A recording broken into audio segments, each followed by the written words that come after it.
My fiancé 24I26 liked to host parties at our house for all of our friends. We met at a party 3 years before we got engaged. For the most part, we had same-gender friends to avoid temptation. There was one time my fiancé became friends with a man and he turned it into something flirtatious.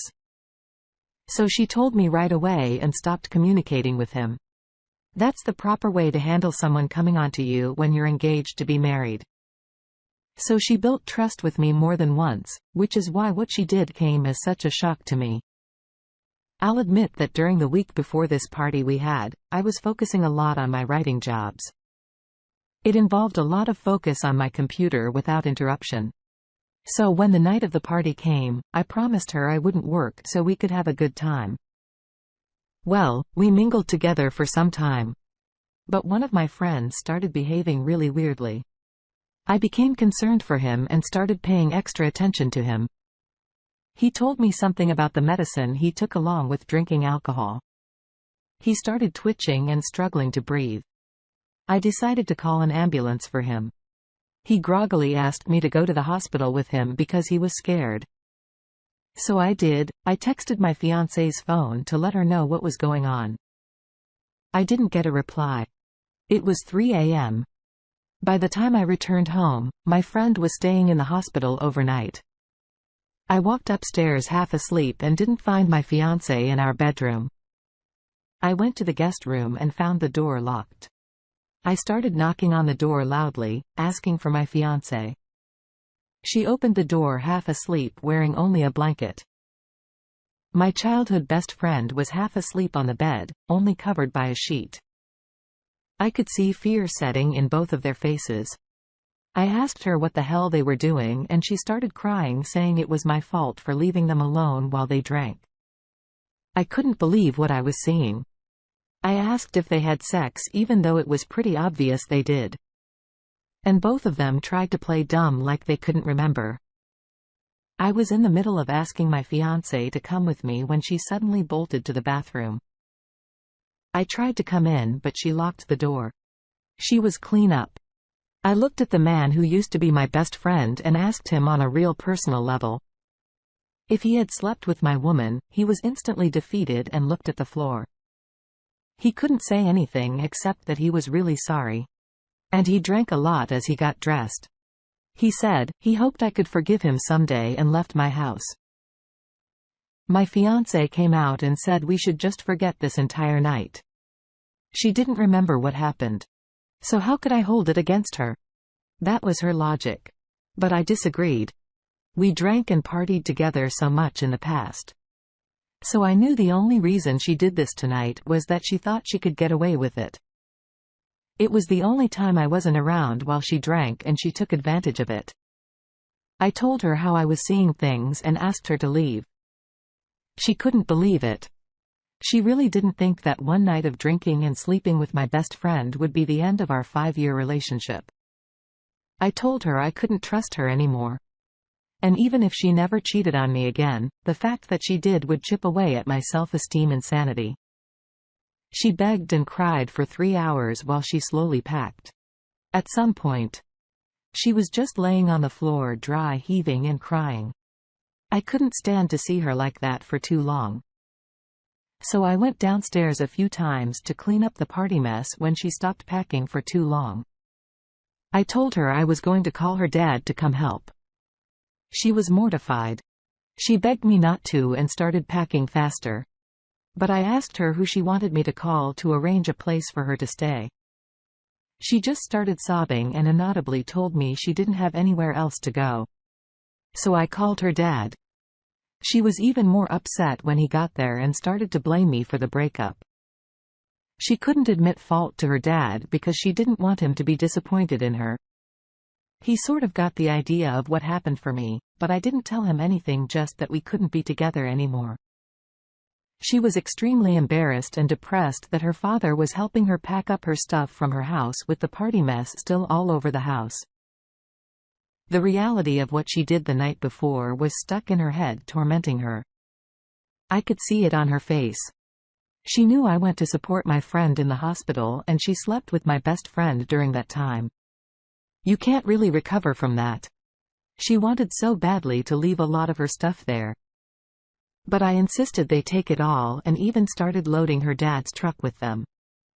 He got the idea that I didn't want her to ever have a reason to come back here. The three of us got all of her stuff in the truck. Her phone was laying on the kitchen counter and I saw a text from my best friend. It said he enjoyed what they did but couldn't forgive himself for it and thought it would be easier if they didn't see each other again. That must have been pretty devastating for her to hear on top of what was happening. But I was secretly glad she didn't have an AP to run to, for comfort during the consequences of her actions. I didn't have anyone either. So it was only fair. I went to visit my friend in the hospital and he was much better. I took him home and stayed with him for a while because I didn't want to go back to my place. That's when I met his sister for the first time. She was visiting family, but usually lived in her own place and worked a respectable job. I fell for her instantly.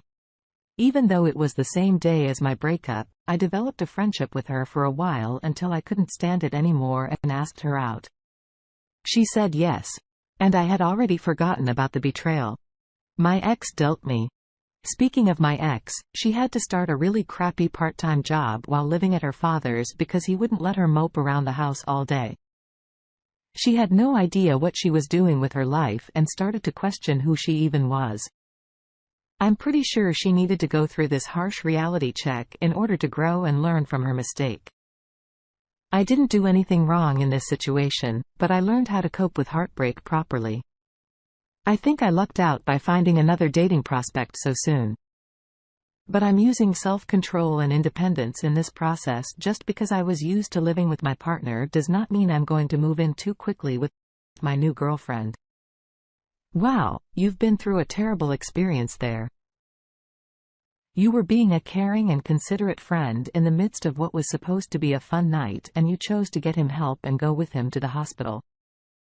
That is so respectable and kind. Exactly what you should have done in this situation. You depended on your fiancé to be reasonable and considerate just like you were. But instead she chose to get drunk and sleep with your best friend. I'm disappointed in him as well, but the responsibility falls on her shoulders. In order for a relationship to blossom, there has to be open communication and neither person should get a big head. Always look out for each other more than yourself, because if you have a genuine partner, you'll never go without. I'm glad you found a responsible and promising woman to date. You've got a good head on your shoulders and you know that letting a new relationship become serious too fast isn't the way to go. Thank you for sharing your story. I wish you all the best. Now, let's get into today's second story. My wife 26 I 30 were together for 6 years before she decided to start taking a pottery class. She had always been really artistic, but due to life's harsh circumstances, she never got the chance to pursue or develop this side of her. We were finally at a place financially where she could do it. I was so happy for her. My hobby consisted of playing my keyboard and writing almost songs. She started bringing home little pottery objects she made, and at first it was great for our relationship. Then she started behaving differently. She started quickly closing browsers whenever I came close to the computer screen. She was also really protective of her flip phone and occasionally took longer to get home from her pottery class. I waited until she was asleep one night before I searched her computer history. There was nothing odd except for an email she kept logging into that. I didn't recognize. I installed a keylogger onto the computer and found out the password to the email account along with all the emails she kept in the draft folder. They were actually back-and-forth conversations with someone else that was logging into the account. She probably thought she was being clever by never pressing send. All the emails were signed Professor P and they mentioned the pottery class a few times. I printed out all the emails between them and found the really intimate ones. According to their conversation, they actually had sex on the professor's desk in the classroom. Whether it was just a fantasy or it really happened, I knew for sure. My wife was, at the very least, having an emotional affair. Possibly with the professor of her pottery class. I was furious. I couldn't even make myself a microwavable meal without shaking and talking out loud to myself after I ate it angrily. I printed out all their emails. I had the dates and times each draft was saved. Some of the messages even mentioned times they spent together behind my back and plans to call each other. I was appalled. I encouraged my wife to take this class because I loved her and wanted her to be happy because of my caring nature. She found another man to sleep with. It hurt so bad and felt completely unfair. As soon as she got home, I couldn't control myself. I blew up on her. I asked her about emails in a draft folder on her computer and she went pale. She tried to say those were old messages from when she was in college. But I told her I had proof they weren't old. She didn't move a muscle until I came back with the printed pages. I slapped them down on the table and asked her what the hell was wrong with her. She didn't say anything. I asked her who Professor P was and she remained silent. She looked extremely guilty. So her silence was not reassuring. I told her it was over. She was caught. So she might as well tell me all about it. She started crying and pleading with me to have mercy on her and our relationship if she came clean about it. I said I would because I would have said anything at this point to hear the truth come out of her. She said it was her professor from the pottery class. I asked how old he was and she said 42. So that meant he was 18 years older than her. I freaked out. I asked her if they had sex like their emails said they did and she said no at first, saying it was just something he wanted to happen. But I could tell she wasn't being honest. I'd been with her for more than 6 years. So I knew what her face looked like when she was lying. I asked her again and told her she might as well get it out now so we could move on properly. She admitted to it. Apparently they had sex lots of times before and after class. He was married and hated his wife at this point, but couldn't leave her because she ruined his career and life with a child support order. She said she felt bad for him and no one deserved to be forced to live a life without love. I told her we were done. I said she was not the only fish in the sea for the sky. And if he was going to cheat on his wife, it didn't have to be with her. I thought we were happily married with a wonderful future ahead of us. She proved me wrong. She was sobbing with a super red face and tears streaming down her face. As she told me she was happily married. She said she made the biggest mistake of her life and wouldn't be able to live with herself if I didn't stay with her. I told her that was her problem.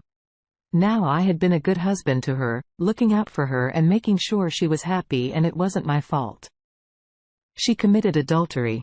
I said I wouldn't be made into a fool's puppet. I had to remain in control of my life. And if I stayed with her for this, I wouldn't be able to stand on my own 2 feet. Whether she admitted it or not, she wouldn't look at me the same. I wouldn't be as much a man to her because I let her sleep with another man. She texted her sister to come over and try to talk to me. But once I told her everything that happened and showed her the printed evidence, she couldn't defend herself. She told her she needed to start packing and come stay with her for a while. My wife let out a wail of defeat. Like this was the end of her life. I asked her sister to tell her that this wasn't the end. Just a new beginning. She had to learn from this mistake, not bury it deep or try to cover it up with a new relationship. She had to look herself in the mirror and ask her heart why she did it. Her sister did pass along these messages. And as far as I know, she's still single and working on herself. She calls me all the time, but I don't answer. I'm glad she's working on herself. But isn't for me? I've started dedicating more time to myself and hobbies. I never took the time to develop before. I have full songs written now. So I'll be able to woo my next girlfriend without a problem. You caught your sneaky wife. As soon as her behavior started changing, there are lots of ways to catch a cheating spouse, but I love the key logging method. You only confronted her after you had evidence. So it was much harder for her to deny it. Don't blame yourself for her infidelity. Her mistake had nothing to do with you, and she's paying the price for her actions. Guilt and consequences are bitter pills for a cheater to swallow. Now, she knows that having sympathy for a struggling man isn't enough of a reason to break her own promises to her spouse. I have faith that you'll be able to find. And a good quality woman would have the opportunity to become independent and provide for herself. A woman who knows what she wants and won't subject herself to anything stupid that would destroy a good relationship. Thank you so much for sharing your story. I wish you the best of luck in the future. Thank you all for taking the time to listen to today's stories.